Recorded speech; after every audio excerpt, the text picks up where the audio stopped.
הרב אבשלום גולד.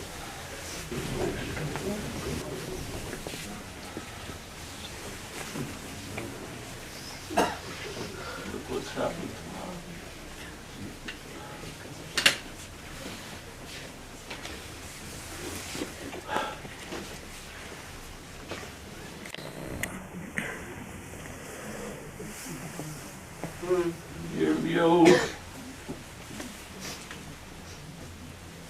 ירמיהו אומר, עלה מוות בחלוננו. Death came through the window.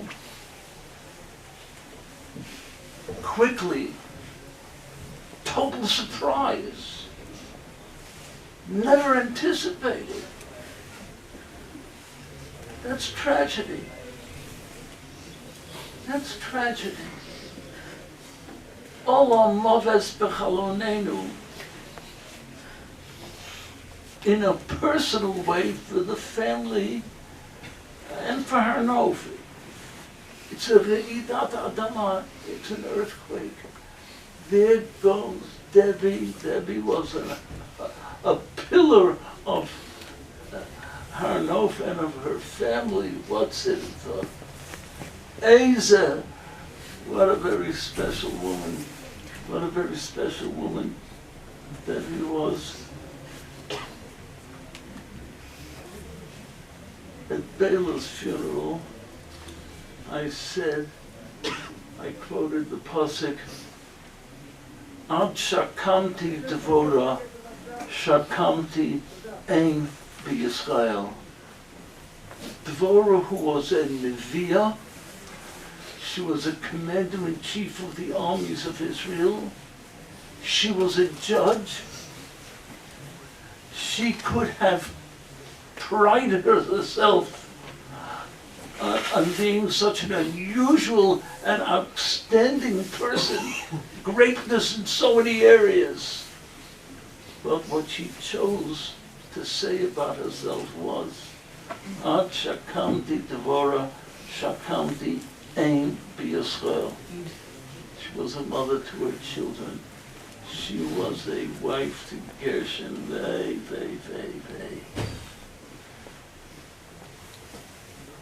A daughter-in-law.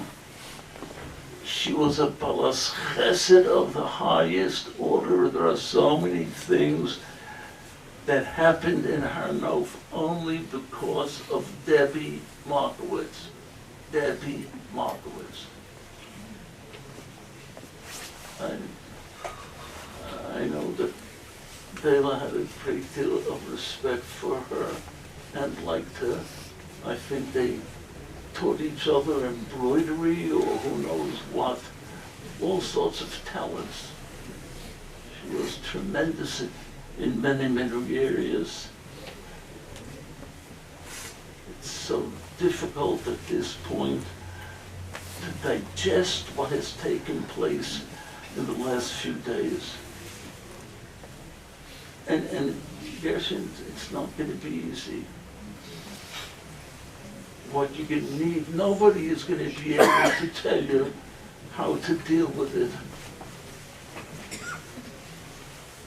What you need more than anything else is friends and family who are supportive.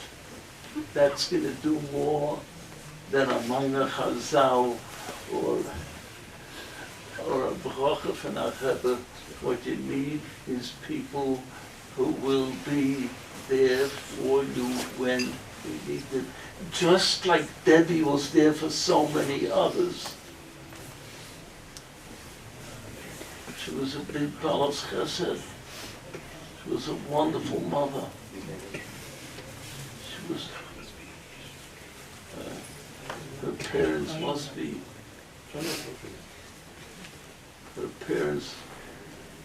be so broken up. I remember they used to come and visit. So all that I can say is the loss is a great, great loss. Not only for you, but for everybody all around. a terrible, terrible loss. Ola Movet Bechalonenu.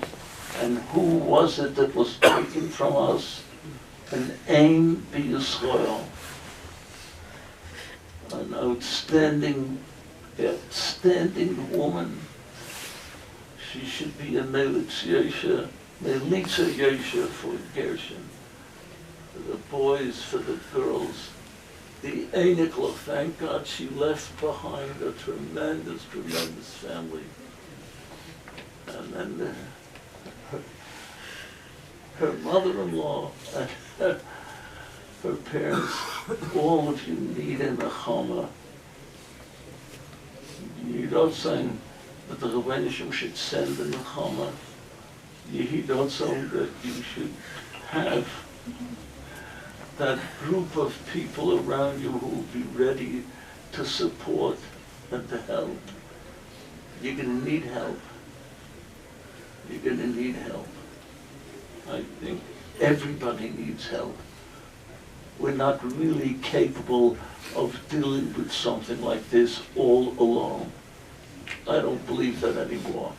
I may have believed it a long time ago, but I don't believe it anymore. You need a good word from somebody. You need the feeling that there are people there for you, should you need them. So Gershon, we all feel for you. You know, we're all one big family here. We feel for all of you. It's a terrible loss. An Aim B'Yisrael.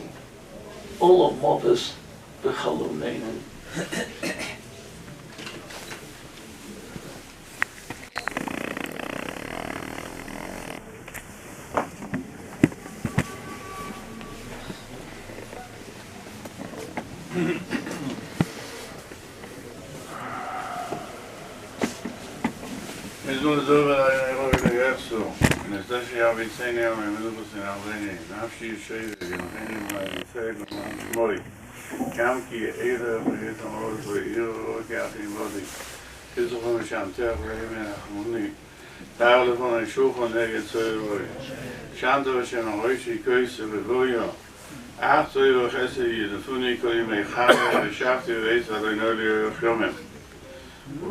We are here to pay our last respects to Ita Dvoira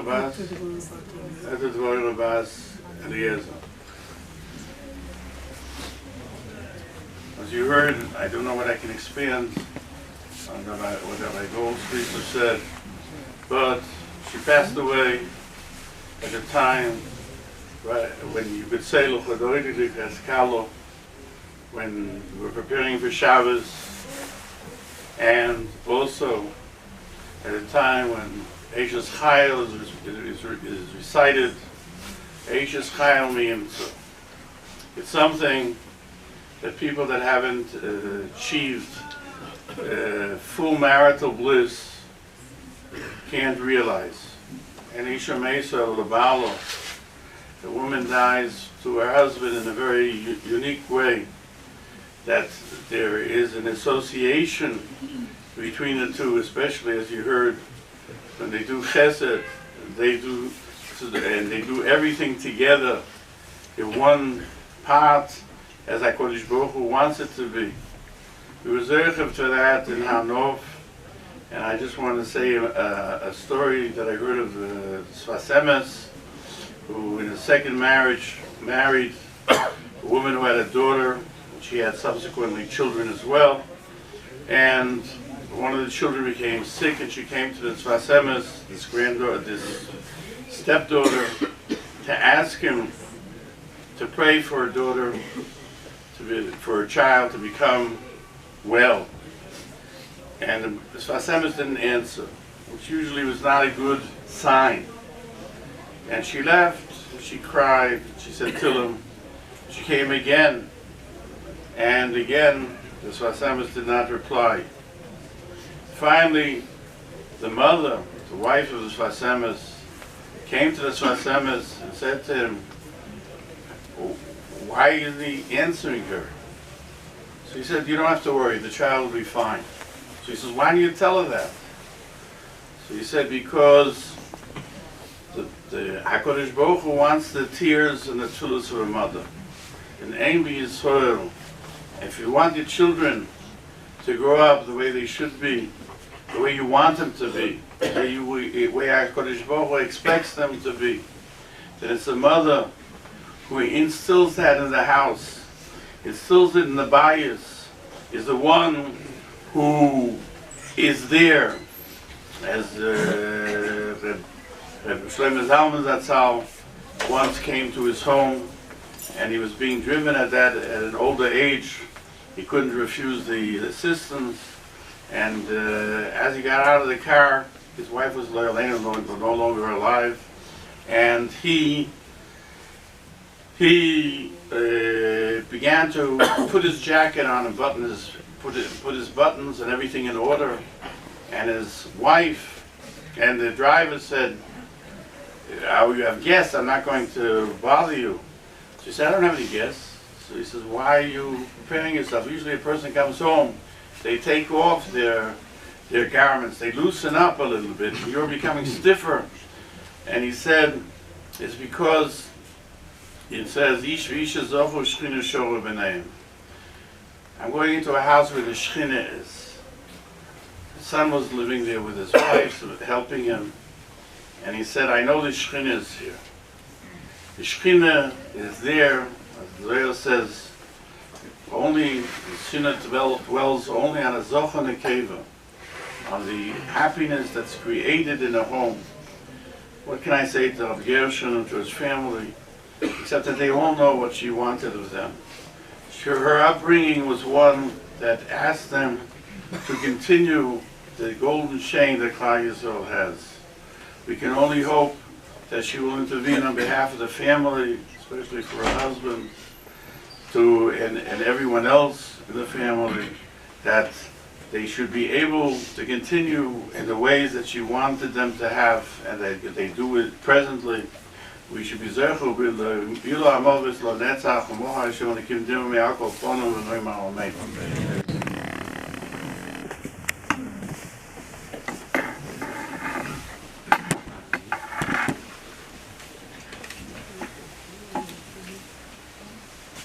ברוח חודש שבט אומרים לפרט, לנהר פרט, למה אין קולך הולך? למה לא שומעים אותך? אמר להם, איני צריך, מעשיי מודיעים אותי. אדם נוטע בי נטיעה, היא עושה ל30 יום. זורע בי ירק, היא עומדת ל3 ימים. אומרים לחידקל, למה קולך הולך? אמר להם, הלוואי נשמע קולי ונראה. כלומר, אני עושה הרבה רעש כדי שישמעו אותי. בדומה לכך אומרים לאילני מאכל, למה אין קולכם הולך? אמרו להם, אנחנו לא צריכים, פירותינו מעידים עלינו. אומרים לאילני סרק, למה קולכם הולך? אמרו להם, הלוואי שישמעו את קולנו ונראה. רוצה לומר, דבי, זיכרונה לברכה, הייתה משולה לפרט ומשולה לאילני מאכל. כשלעצמה, כאישיות, משולה לפרט. היא לא עשתה רעש וצלצולים והופעות אור קוליות. כלום, שקט, צניעות בכל המובנים.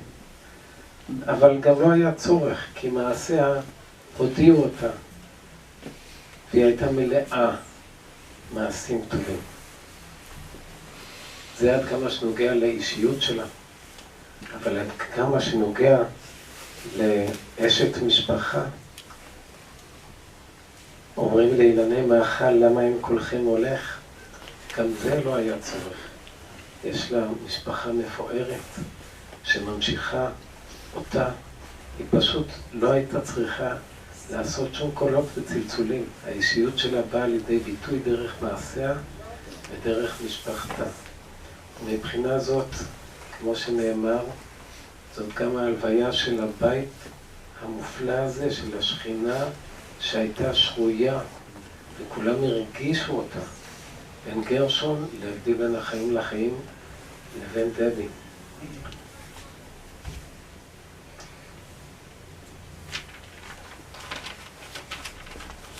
וכאן אני רוצה להגיע לדבר אחד שאמר הרב גולד שליטה. נכון, אתם תצטרכו הרבה חיזוק. ויחד עם זאת, ובפרט לאור כל האיסורים שעברו על המשפחה שלכם בשנים האחרונות וגם בשנים הקודמות. משפחת מרקוביץ' מתמודדת עם איסורים כבר שנים רבות. ויחד עם זאת, משפחת מרקוביץ' היא מופת בהתמודדות עם איסורים. ואתם נותנים לכולנו הרבה מאוד שאר רוח וכוח כשאנחנו רואים איך אתם מתמודדים עם איסורים מתוך אמונה צרופה וגם מתוך גיבוש משפחתי. גיבוש משפחתי יוצא דופן, גיבוש משפחתי שהולך במשך 4 דורות, 4 דורות שחיים, אני זוכר 5 דורות, וזה נותן הרבה מאוד כוח. אבל זה לא רק הגיבוש המשפחתי, יש פה גם גיבוש קהילתי חזק מאוד. וגם קהילת הר נוף, at large, זו קהילה מאוד מאוד חזקה ומאוד מאוד אכפתית.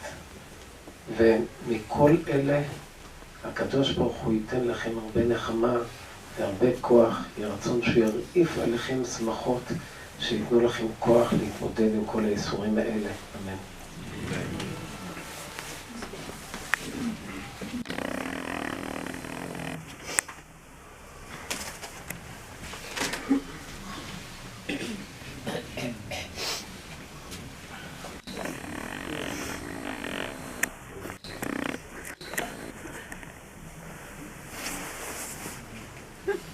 Why?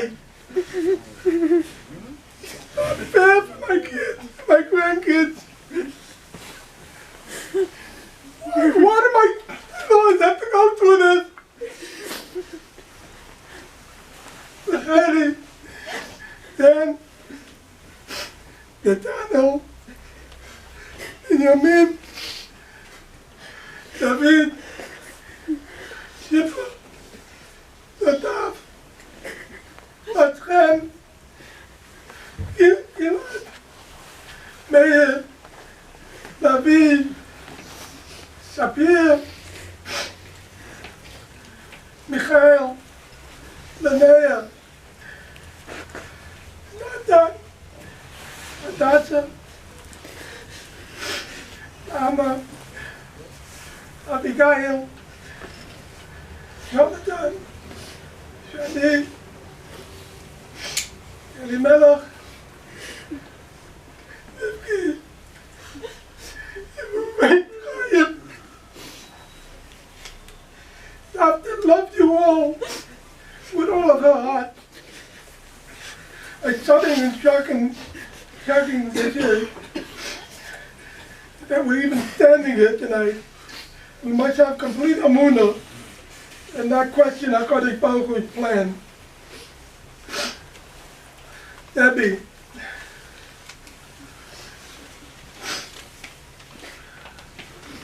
before I even start, I have to ask Mechila if anything I say here is not 100% true. You were straight as an arrow, and any hint of sheker would not be acceptable for you. Every time I would start telling any story, and if I got even one minor fact wrong, Debbie would immediately take over and continue to say, no, that's not how it was. You had a phenomenal memory for facts. Second, I know your extreme akpada that anything you did would be a secret. You shied away from any cover at all. If anyone in this room needs to know the exact meaning of the word Balat Chesed, all you have to do is spend 1 hour with my wife. When Hanof started back in the early 1980s, we were among the first 100 families to move in. Debbie's first job in Hanof was the Balamit in the mikveh. Then she had an idea. Why not create a Hanof email group? The Hanof list was created. It started small, but very quickly it had over 3,000 English members on it. People looking for rides, lost and found, shidduchim, you name it, it was there. There were many times she needed to consult with a Rav, and often it was Rav Gold, because many questionable topics were discussed. I remember one that came to mind during the Hanof Pigua at Rav Reuben's shul. She was then handling emails from people that wanted to donate to the victims. All this was before the WhatsApp was around. Handling the list was literally a full-time job. At the same time, she was answering the phone for the phone calls for my business. Debbie, I know you will be upset if I continue, but this must be told. About 14 or 15 years ago, Debbie received a phone call from a local Hanof resident who had set up a nationwide Hashavas Aveda network. It basically worked like this. There were many volunteers who manned the phone from their homes in different cities. There's a category for each type of item. Let's say jewelry. There will be different extensions for Yerushalayim, another for Bnei Brak, and so on. She asked Debbie if she was willing to volunteer to take care of this filling category, but not for one city, for the entire country. Debbie asked me what I thought. The idea sounded okay, but I asked her, where are you going to find the time? And we would need another phone line. Her answer to me was just plain 4 simple words. But it's a mitzvah. The phone started ringing, and ringing, and ringing. Debbie was able to set up a phone network that even when we went to any of the kids or to Chutzlaret, she was able to continue. It was as simple as making matches between finders and losers.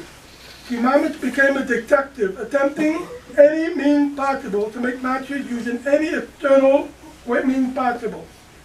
It took hours. There are other things that Debbie did. She managed the email list for Women in Games. She was also a moderator on other lists. I think there were other things that even I don't know. Then there was something that I even can't talk about. How she supported other families, both monetarily and by being literally a softer to them. Last Shabbos, Debbie was not feeling well with stomach pains and lost her appetite to eat. On Sunday, throughout the week, the pain dissipated, but she was unable to eat. By Thursday, she was admitted to the hospital for observation, but her situation deteriorated very quickly. By Thursday night, she was having difficulty breathing.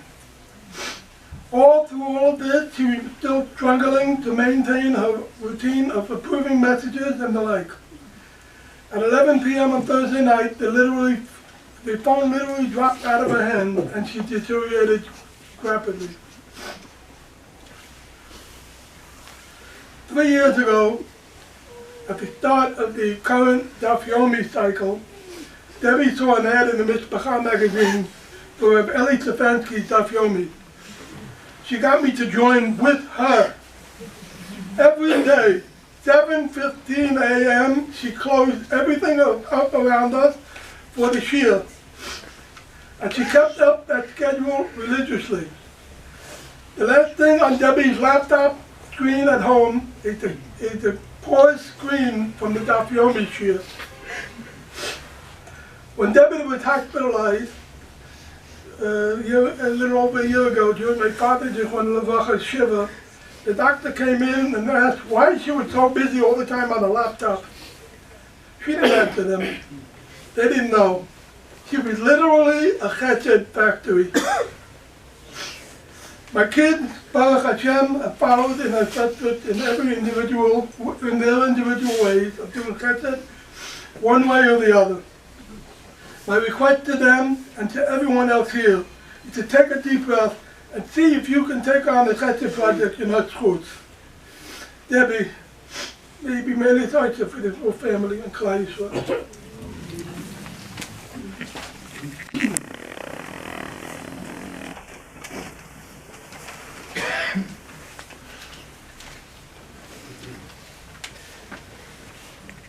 Mommy, we miss you.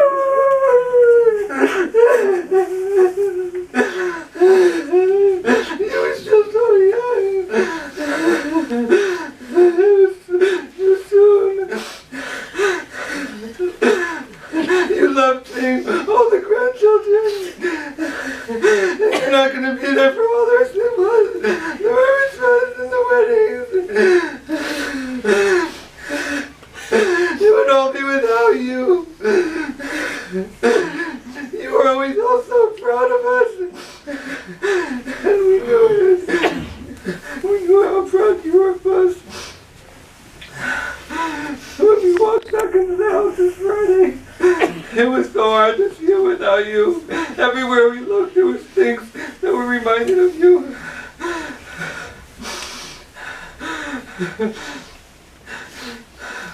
We all know you're going to continue taking care of us. We're going to.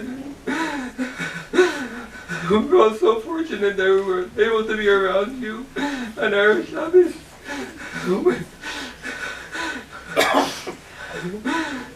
We could say goodbye to you. I want to say on behalf of all my siblings and the family that we're sorry if we didn't do enough for you. If we weren't nice at times and about anything else. And we love you and we're gonna miss you.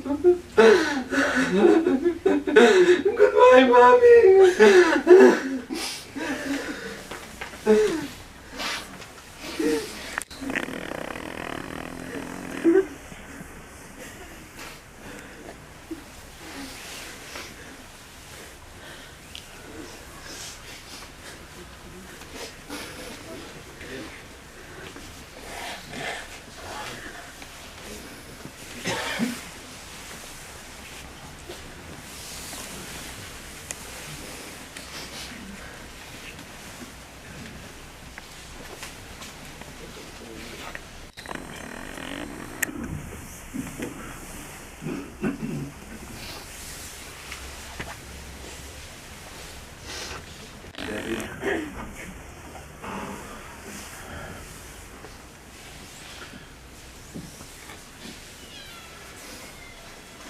Changed us. It changed us how we live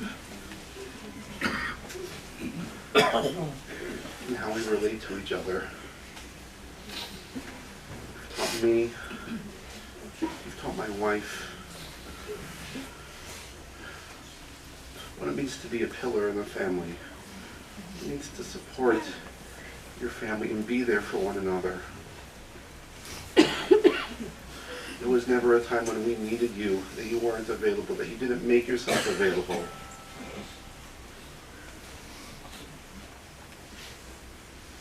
And I say this to you, Debbie, as not one of your own children, but as a surrogate child.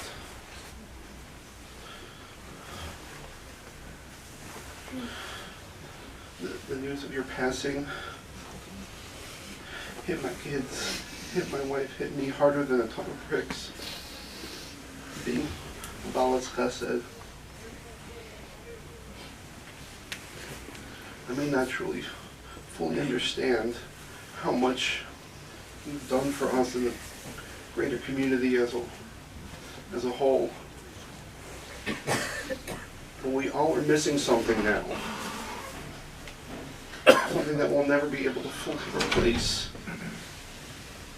And all we can hope to do is live up to the standards that you yourself showed us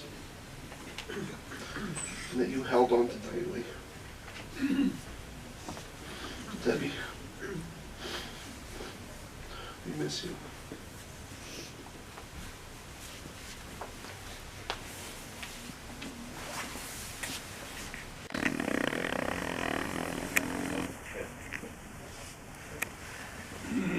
יש כאן בנים, כן? בואו לכאן. נהיה גדול. זה אתה לא יושב. נכון, קצת נכון כאן.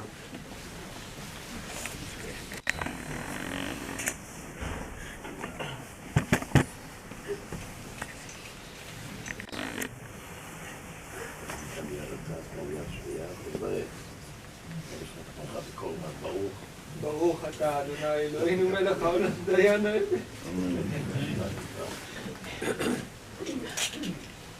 אתה השני? יש לאמא אחים? לא. אחות עשה. תגיד את זה ברק, ברוך אתה. דיין האמת. יא אבא. ברוך כן.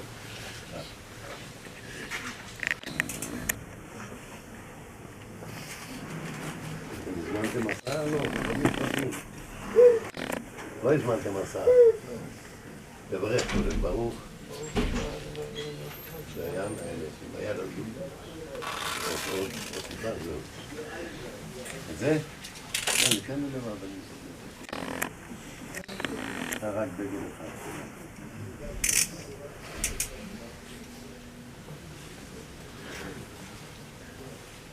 תברך, ברוך. ברוך אתה אדוני אלוהינו מלך העולם דיין האמת. עוד טיפה. הבנים, אתם עומדים עם הפרק כאן. כולם אומרים פרק תסיים בתהילים. יש לכם את זה מעל המזגנים. מי יחתום לדוד? אומרני, סיסיקו. אומר ואדוני, אדוני יום יושבות לא אישים אשר באורץ אימו ואדירי כל חפציבון דיר בעצמו יסומחר מאור בלס מזכם מדום ובא לסוע אשמי סום על ספוסוי אדוני מנוס חלקי וחויסי אטפי ברגי רובי מבולים נבולים עניים עם אף נחלוס שופרו הולוי אבריר זמדי אשר יעזון מהפני וסכו לכי יסרוי ויסי אדוני לנק לסומית כי מביני בלמוי לא חי סומח ליבי ויוגל גבוידי אף זורי איש כהן לבטח שאז לבנה שלי שאוי ועשיתי יכול לראות שוחס ודייני אוי רחיים בסוף הסמוך את פניכו נעימו את ומיכו נצח תפקות הדף ביחד בכל רם ולאט מתגדל והתקדש שמי רבה אמן ועלמד יברך צוטי וימליך מלכותי יצמחו קני וקרא בשיחי וחייכונו ויומכונו וחיי דכל בית ישראל בהקלה ובזמן קריב ואימו אמן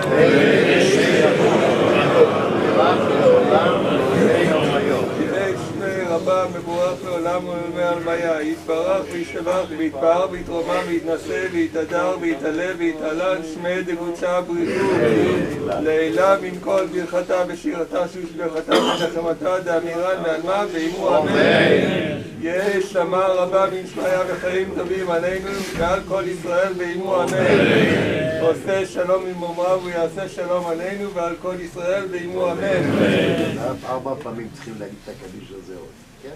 תחזיקו ביד.